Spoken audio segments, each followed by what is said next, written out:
Bom dia! A boa palavra de hoje é o Salmo 2, o verso 12.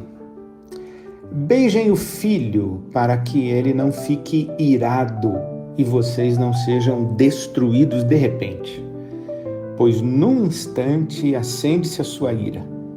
Como são felizes todos os que nele se refugiam. O Salmo 2 ele percorre um caminho que começa com resistência ao Senhor e ao seu ungido. Os reis e príncipes da terra, eles conspiram contra Deus e o seu ungido, ou, na linguagem do salmista, iluminada pelo Novo Testamento, contra Deus e o seu Filho, o Rei eterno. Essa resistência a Deus e ao seu Filho recebe um sorriso de Deus. Deus ri e faz uma promessa que, muito embora haja essa resistência, essa hostilidade, essa rejeição, Deus levantaria um rei que reinaria sobre toda a terra com justiça. Esse rei e esse reino fazem referência a Jesus e ao reino de Deus na nossa leitura cristã.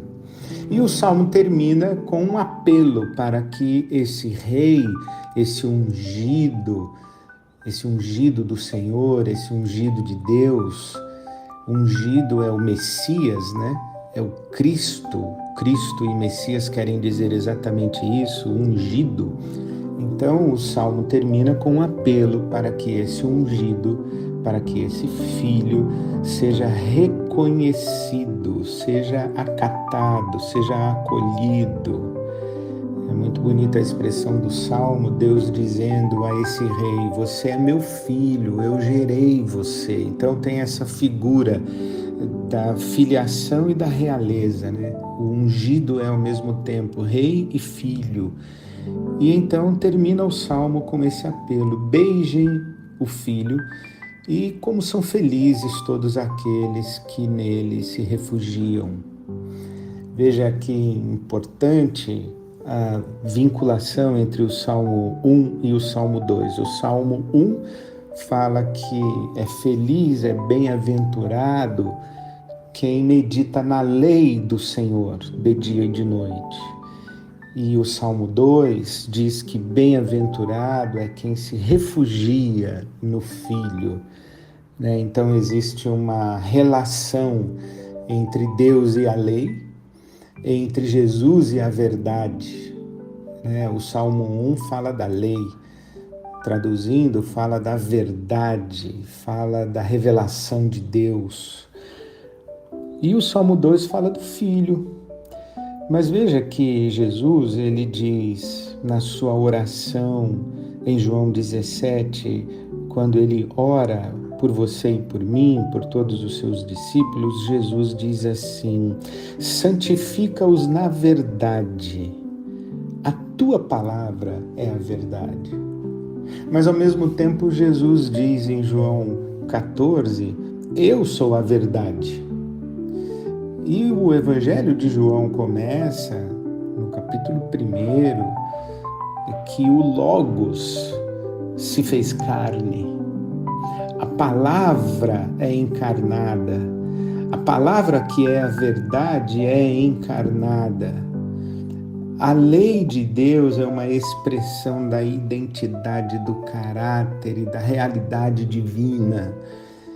Então veja como existe na Bíblia Sagrada essa lógica da inseparabilidade entre Deus e a sua revelação, entre Deus e a sua lei, entre Jesus e a palavra, entre a palavra como realidade revelada e a pessoa de Jesus. Isso tudo é muito bonito, né?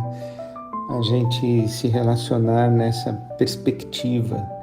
Nós nos agarramos à revelação que Deus faz de si, que estamos chamando de verdade, ou de lei, ou de Torá, mas também essa verdade, essa revelação está no Filho. Por isso é que a gente medita na lei e se refugia no Filho. essa relação de absoluta unidade entre a verdade revelada e a pessoa que se revela na verdade revelada. Precisamos fazer uma distinção entre lei, Torá, verdade, revelação, palavra e Bíblia, texto escrito. Mas tudo isso está misturado, tanto que no Novo Testamento os apóstolos vão dizer que as Escrituras foram inspiradas por Deus, isto é, Deus se coloca dentro das Escrituras, ou pense no ato da inspiração. Inspirar é trazer para dentro de si, é como se Deus inspirasse a Bíblia, isto é, as Escrituras, na verdade, e trouxesse as Escrituras para dentro de si. Então Deus tanto se coloca dentro da revelação, quanto traz a revelação para dentro de si. Então veja como existe esse intercâmbio de realidades, né? Lei, Torá, ensinamento, conhecimento, verdade, palavra, Escrituras, e o próprio Deus, o Filho. Essa dança que o Salmo 1 e o Salmo 2 sugerem para nós, que andemos na verdade. O Filho é a verdade, mas as Escrituras testificam a respeito do Filho.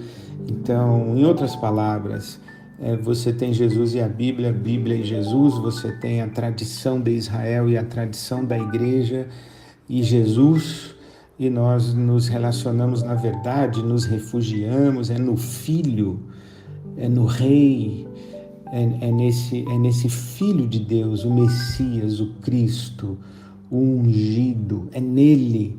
Mas como sabemos dele, senão pela revelação que o próprio Deus faz a respeito de si, na história de Israel, na história da igreja e nas Escrituras que essas duas grandes tradições nos deixaram de presente. Então, medite nas Escrituras e se refugie no Filho.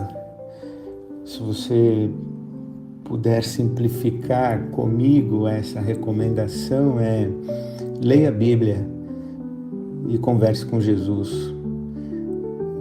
As duas coisas acontecem interligadas, intrinsecamente unidas. Leia a Bíblia e converse com Jesus. Bom fim de semana.